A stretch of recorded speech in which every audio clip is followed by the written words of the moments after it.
Hi there, this is Joanna.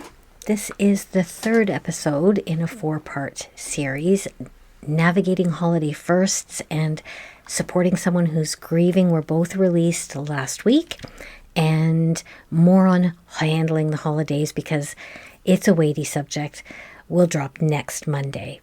I hope these episodes will be helpful companions during what can be a really challenging time of year for some. If you know someone who might find comfort in hearing them as well, please do share.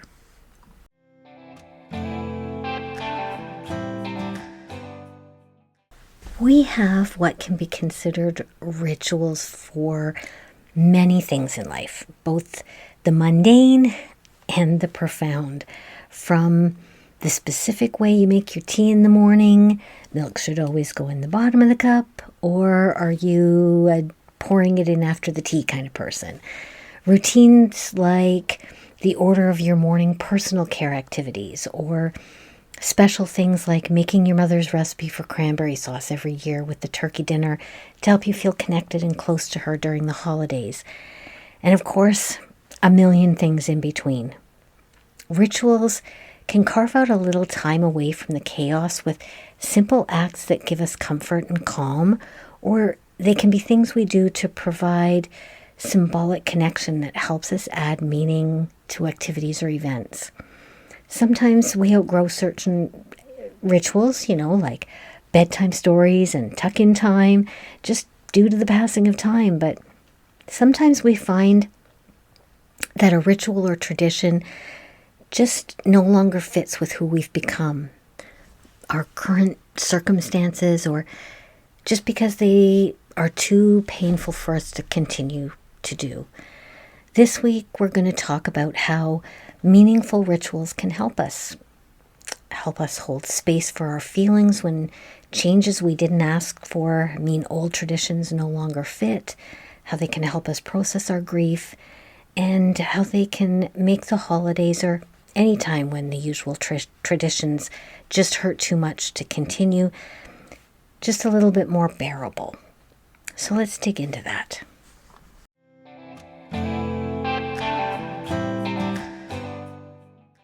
You know how life throws us curveballs? Nobody gets through this journey of life without a few storms. Welcome to Transformative Journeys. I'm your host, Joanna LaRue. Each week, I'll share my thoughts and insights and dig into strategies that can empower you to rediscover yourself. Learn about transforming pain into power, building confidence to navigate life's challenges, and cultivating a life of meaning and joy. Join me on this journey of exploration and transformation.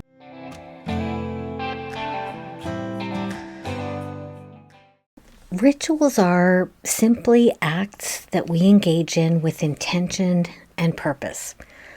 Often they're to give meaning to something or to mark something that matters, but sometimes they're simple things we do daily in a certain way or in a specific order that don't really have a lot of deep meaning, but they're familiar, comforting, and calming.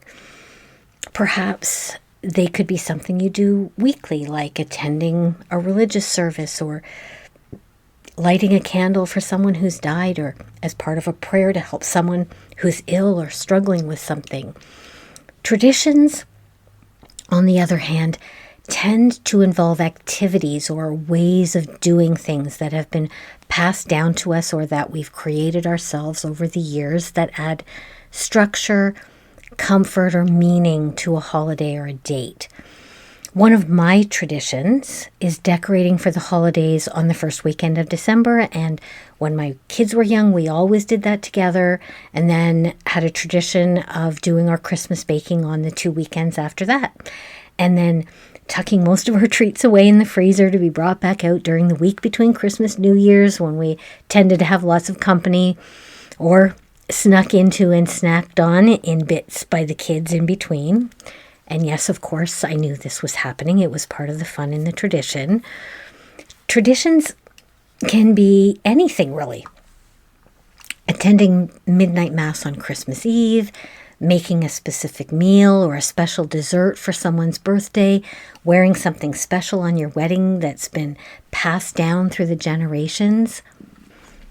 Some of my rituals, on the other hand, are to visit my son's niche on his birthday, to tidy it up and leave a small gift like a keychain or a decoration that has meaning to him or to me.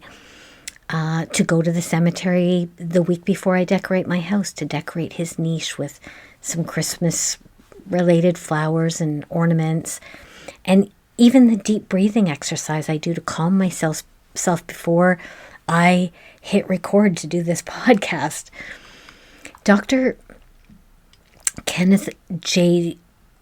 Doka, sorry, the pronunciation thing, who is a professor of the College of New Rochelle and a senior vice president for grief programs at Hospice Foundation of America, has identified 4 functions of rituals in grief.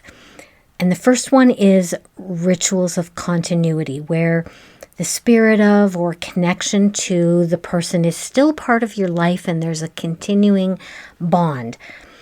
I often make my son's favorite meal of meatloaf and mashed potatoes for non-holiday family get-togethers or for his birthday. The act of making it is a ritual for me because I spend that time thinking about him while I'm doing it. And it's a means of feeling close to him and bringing him into the gathering with us. The next is rituals of transition. This type of ritual marks a change that has taken place along a grief journey. An example of this might be how cleaning out your loved one's belongings after a period of time marks a transition into a different part of your grief journey. The third one is rituals of affirmation, which are a ritual act like writing a letter or a poem to the person who died to thank them for something, to tell them something you never got to say, or even to express your feelings about losing them. This can be especially helpful if you have things that you wish you'd said, or trouble talking about your feelings. And the last one he talks about are rituals of intensification, which are rituals that deepen connection among family or a group of people. Examples of that might be a fundraising event that you hold with friends and family to support a cause related to your loved one or their passing. Threads of Life life quilt that memorializes young workers between the ages of 14 and 25 who've been seriously injured or who have died as a result of a workplace incident is another example of that when they were creating that quilt. War memorials, parks that are dedicated to remembrance of a person or event. The community where we lived when my kids were growing up, there was a family who had lost 2 children in a vehicle accident, and the local park in our little community there was named after them. Ramsey's Park was named after the 2 little girls who had passed away in that accident. And historically and across cultures, we as humans have used rituals of all kinds for all kinds of events and experiences that are meaningful for us. We've used them to help us process grief and loss, to celebrate rites of passage to mark change and growth. An example of that would be the Jewish bar mitzvah and bat mitzvah, and Hindus' grihasta, to observe the changing of the seasons, such as solstices and equinoxes, to connect with ancestry or land. In Eastern and Southeastern Asia, it's often accustomed to have a household altar where incense is burned and offerings of food and drink are made.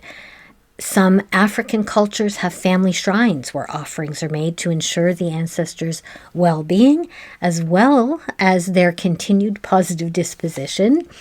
In Mexico, the Day of the Dead is a huge celebration, and families go to the cemetery to look after the graves of their loved ones and their ancestors. They create elaborate altars and have feasts to welcome the souls of the dead, as they believe that they return at that time. In Indigenous and Aboriginal cultures all around the world, deep respect for the earth and nature have traditions centered around worship of the land and of their ancestors. And rituals don't have to be religious or inherited. They can be created, modified, and made deeply personal to you. They'll fit the context of the experience. They're usually planned ahead, and the goal is to help us cognitively and emotionally prepare for or process something like an event or a date or an activity. And the purpose when it comes to a ritual around grief is to acknowledge in some personal way the relationship and the life that was shared. Rituals can help us heal, whether we're grieving a loss, dealing with a significant transition, or simply navigating change. And neuroscience tells us that the feeling of control and agency that a ritual gives us can help reduce some of the anxiety. It provides structure during a time of emotional upheaval. It helps us with connection to our loved ones, to ourselves, to our community. It's a tangible way to help ground you, both emotionally and physically. And it's a way to create meaning and help your brain process what's happening or what's happened. And the rituals or traditions may vary, but they all have similar purposes. And it's to maintain continuity of relationship, to identify and demonstrate that this story or this moment matters to us, and to recognize that a memory is sacred. Sometimes that might have been passed down to us from, people before us, but sometimes we get to create those on our own too. If you would like a little bit more support on your grief journey, I want you to go to my website and grab my free downloads, Insights for Navigating Grief, and my Essential Grief Toolkit. I promise they are completely free, and you can get them on the Joanna's Toolboxes page at transformativejourneys.ca. I'll also put a link down in the show notes. Essentially, rituals are simply a symbolic act that has meaning for us, that we do with intention, and that we do to mark something that matters to us. They can be quietly simple things that we do on our own, or pre-planned and more involved things that we do with others. And I dug back through memories of my own rituals over the years, as well as looking through my peer support training and guides, and thinking back on things other grieving people have shared with me that have helped them. So some simple rituals for any day are saying a few words as you light a candle. Some people like to do this daily, and some people only do it when they feel the need to connect with or have a conversation with the person that they're grieving for. Some like to purchase a special candle that they light on significant days and at holidays or family celebrations as a way to symbolically include them in the event. You can write a letter to your loved one or to your past if you're dealing with a change or transition. Writing letters to someone who has passed away is found across many many cultures and often includes burying or burning the letter afterwards. Wearing something that connects you to someone. This can be both nostalgic and comforting, and is something I used to do when I was journaling in a special notebook that was only for writing to my son. I used to wrap myself in his comforter that had been on his bed and used to sit with it wrapped around me while I was writing to him in that journal. Making your loved one's favorite meal or dessert, whether it's to celebrate a date that's related to them or just for yourself to bring back good memories. And if you need some real quiet time, somewhere that you're not likely to run into someone who's going to interrupt your peace. Once the first few years had passed, one of the things I liked to do for many years was to take my book to the cemetery and sit in a chair near my son's niche and read my book. I always kept a folding chair in the back of my car for that purpose. And this wasn't for sad or maudlin reasons, not even a little. I had found over the years that not only was it one of the most quiet and peaceful places to be by myself, listening to the birds and the squirrels chattering in the trees, but it is highly unlikely that anyone is going to bother you, try to strike up a conversation, or disturb you in any way. So yes, a little bit of it was to sort of be, kind of close to him. But when I just didn't have the energy to people anymore, especially halfway through the day at work, it was literally the perfect place to get away from people. Another one that lots of people talk about is becoming active for a cause related to your loved one, either related to their death or something that they supported or were interested in. You can participate in a walkathon, you can donate your time, support a cause in any way that works for you. Some rituals that are maybe especially suited to the holidays.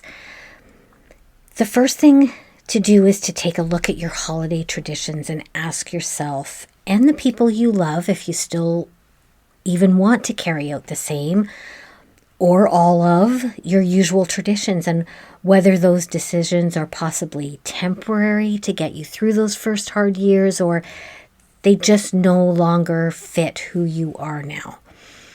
Do you need to modify, adjust, or just plain eliminate some of them? Really consider whether you even enjoy doing it. Did you ever?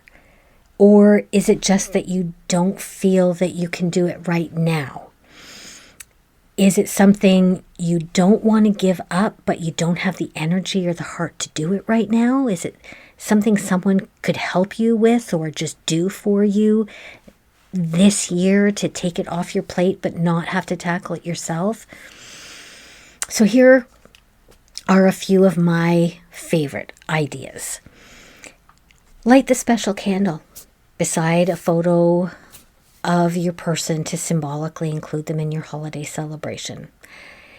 If you feel comfortable, set a place at the table for the person you're missing. I know a number of people who do this. If you feel like this might be, particularly uncomfortable or upsetting for someone who isn't expecting it, you can always let them know in advance so they aren't taken by surprise or triggered in their own grief, or worse still, say something that's going to trigger yours. You can create a special ornament or purchase one to hang on your Christmas tree or set out during your holiday celebrations. For many years after my son died, I had a little 2-foot tall memory Christmas tree that was decorated with just things associated with him. Keychains that had baby photos of him on them. Back in the day, if you had baby pictures taken and you bought a portrait package, the package often came with a keychain photo. So I had a few decorations and ornaments that he had made as a child. His badges and epaulets from his years in Army cadets. Small items that just reminded me of him. You can purchase a gift for your loved one and donate it to a charity or a shelter, or just donate money to a charity in their honor or their memory. Or go ahead and buy something for yourself that he or she would have liked you to have.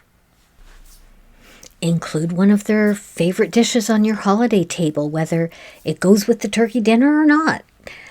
A few years ago, I dug out 2 of my son's shirts and I had them made into memory pillows for my daughters.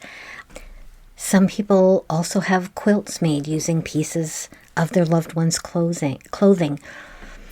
A couple of years ago, one of my daughters found something with my son's handwriting and had a silversmith create a bracelet that had his handwriting saying something significant to me. On Christmas Eve or New Year's Eve each year, spend some quiet time journaling about how far you've come, or writing to the person who you're grieving for. Another one that I heard that I thought was particularly lovely was to hang a stocking for your loved one where family and friends can place small notes and you or they can read them whenever you wish. And you may or may not find it easier to hang that stocking separate from the rest, or, in a slightly out of the way place so that people have a private moment when they want to put something in or when they want to read the notes. And these are just a few suggestions. Use your creativity or have conversations with other family members or friends and come up with rituals or traditions that are a good fit for you.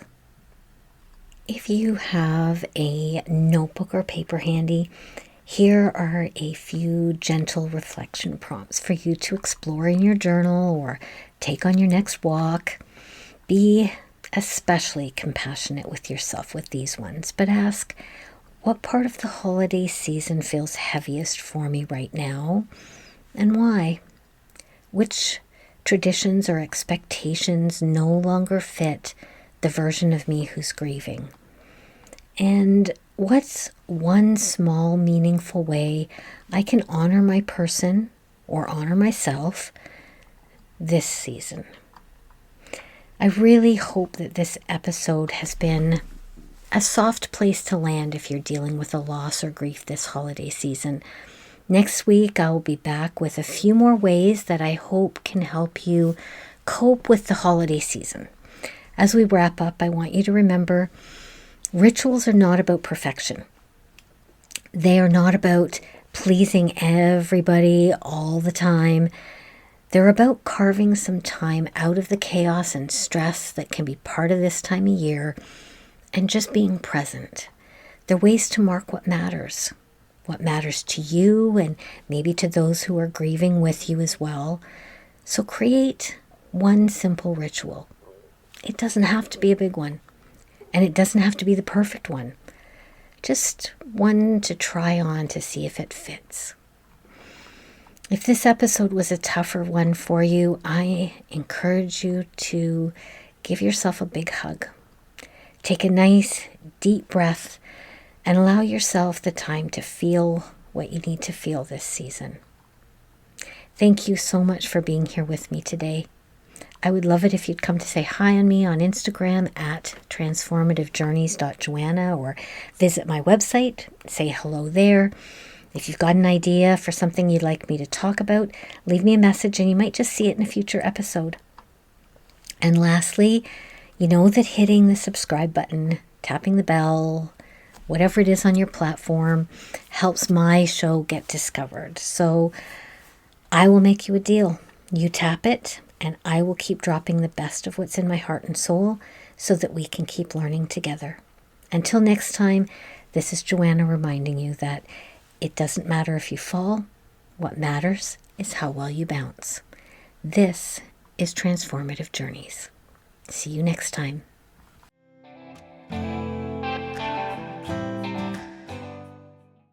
If you'd like to learn more about Threads of Life, a Canadian non-profit organization that offers families who've experienced workplace tragedy, community, peer support, and education, and the organization that's been such an important part of my own healing journey, you can find them at threadsoflife.ca. Your support helps me keep creating free tools and honest conversations, because let's be real, even when you love what you're doing, sometimes it takes a whole lot of metaphorical duct tape to hold it all together. If you'd like to toss a little love into the duct tape fund, you can now support the podcast at buymeacoffee.com. I'll put a link in the show notes.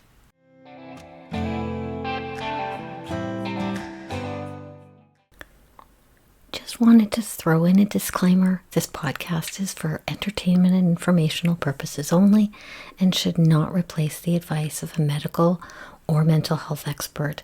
I'm not a licensed counselor or a therapist, just a human with a mic and a story of growth and resilience. No degree, no fancy letters after my name. I'm a full-time student at the School of Hard Knocks, University of Life, where I figure I'll graduate when I take my last breath. In other words, I'm just Joanna, a fellow human being on my journey through this thing called life, and your concierge on this transformative journey.